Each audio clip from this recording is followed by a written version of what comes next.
So I spend a lot of time in self-reflection, and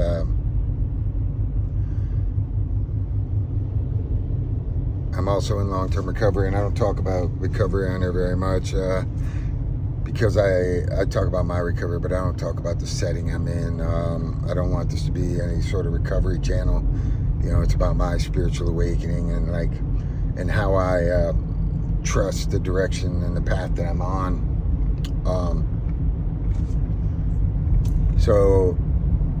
But tonight I get to give, I'm honored to be able to give somebody that I've been, working with for a little while now, her 1 year sobriety medallion. And, she celebrated earlier this month, but tonight is like an anniversary night. And so I've been self-reflecting a lot lately about like this past year and the journey that I've been on,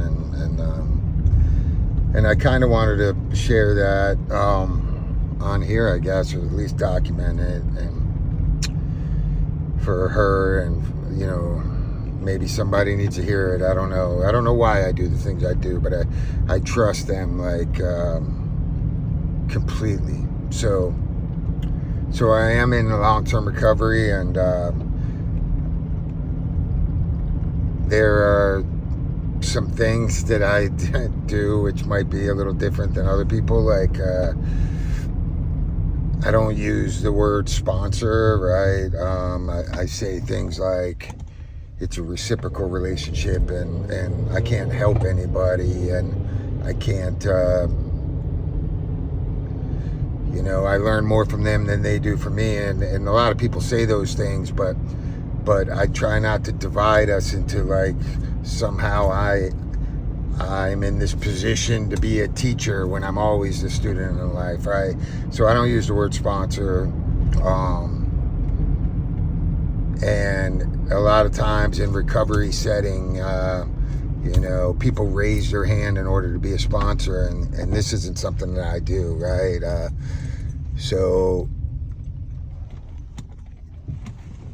And a lot of people don't agree with me, but I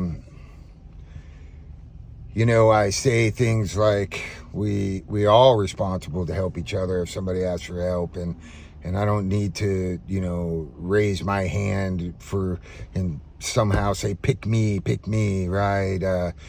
We have a certain step process in our recovery, and really step 3 says made a decision to turn our will and our life over to the care of our higher power as we understand them, right? Whatever that may be for somebody. And what is your will in your life? It's everything you think and everything you do. So I trust that everybody that my higher power puts in my path, I don't have to raise my hand for that, right? Like they come to me, or we meet in some capacity, and it just divinely happens, right? It is not like me striving like under any pretenses that I can save or help anybody, I say it all the time that I try to listen to that inside voice, that intuition, right? And quiet the external noise, and sometimes that's one of the most difficult things to do, right? Because we keep getting pulled into this, what everybody else is doing, right? It's follow the crowd, and things they say, get in the middle of the herd, and my problem is the middle of the herd was my problem, right? It's like following what everybody else wants me to do, and it's been a long journey to get to where I trust that completely. But I got to tell you, like in the last year, so several people have found me, right? Like without me raising my hand. I share my testimony in certain settings, and I allow that to make the noise, right? Not Howard. And it's not a popularity contest for me, and that can rub some people wrong sometimes. But back to this person tonight. So in the last year, it's been a really trying time. I lost what many people would call a sponsee around this time last year, And then I had this kind of decent little group of people, and then one guy relapses and goes back to prison. Another guy relapses and goes on this high-speed chase and is in prison. And one dies, and then another one on Father's Day I found had passed, right?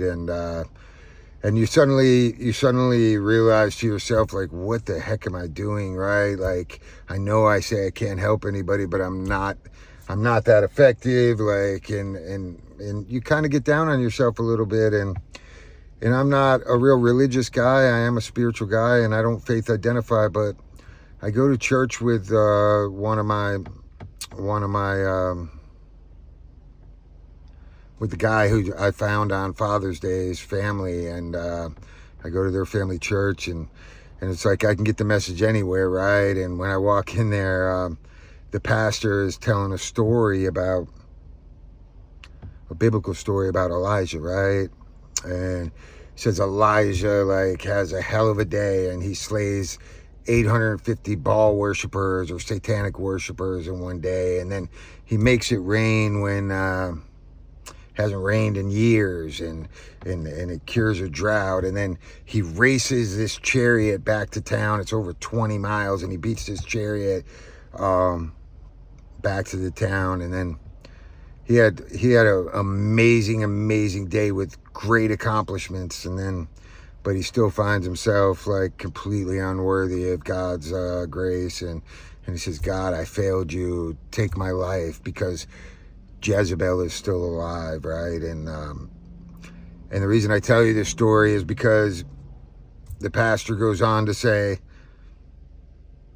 God doesn't come down and pity him. He doesn't say, like, poor guy, my son, just keep doing what I tell you to do. He just gives Elijah another task, and he says, anoint these 3 people, and he doesn't tell him why. He just gives him another task, and Elijah anoints those 3 people, and one of those ends up being the person who takes Jezebel down. And I guess what I'm saying is, I don't need to know the plan, right? I just need to trust that inside voice, and there's a reason I do the things that I do, and I don't have to explain it to everybody. But right after my friend Steven died, I felt like so defeated. Like, I felt a lot like Elijah, like, what am I doing? Am I just fooling myself? And then this girl, this woman comes up in a meeting and asks me. She'd already had a sponsor, and she's in her first year, and she asked me to take her through the book, and she wanted my perspective, and it was like God gave me another task, and much as I didn't want to do it, and I know that, like, there's no doubt in my mind that this person saved me. It wasn't that I had something to offer her. It's that she came to me to give me what I needed, right? And it was a lot of things, and I've learned so much, and I've been on such a crazy journey of trusting my intuition, and I'm doing the Appalachian Trail, and I moved down to a tent for over 90 or 75 days, and all of these pieces just fall into place, and I can only imagine what it's been like for her since July or so that she asked me to help her, and tonight I get to give her a coin, and I get to share with her, like, that she got me back into my purpose in life, right? Like, when I'm feeling defeated, like, I get fulfilled by the divine in every person, right? I trust it intrinsically that everybody that I meet has something to teach me. I am always the student in life, and I'm just humbled, and I'm grateful, and this even this YouTube channel, it wasn't my idea, man. I trust that intuition so much. And it was my friend Steven's idea that said I need to do more to get my message out there.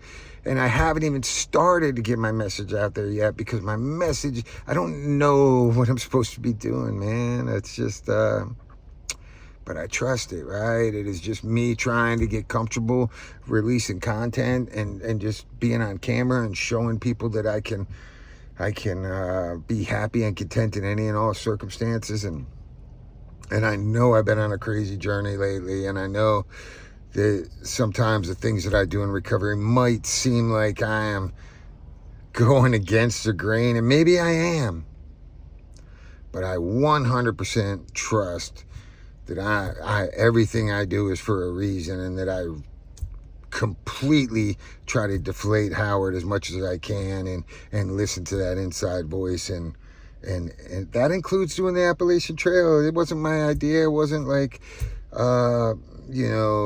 some grand scheme for my entire life. I made a decision, a snap judgment, because I felt moved to do so, inspired to do so. And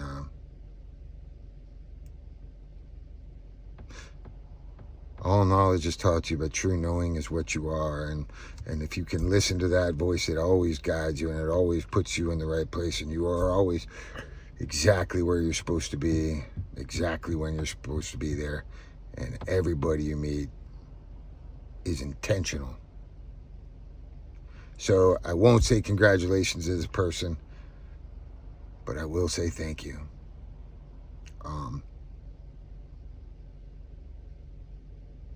I'm grateful and honored. Appreciate you.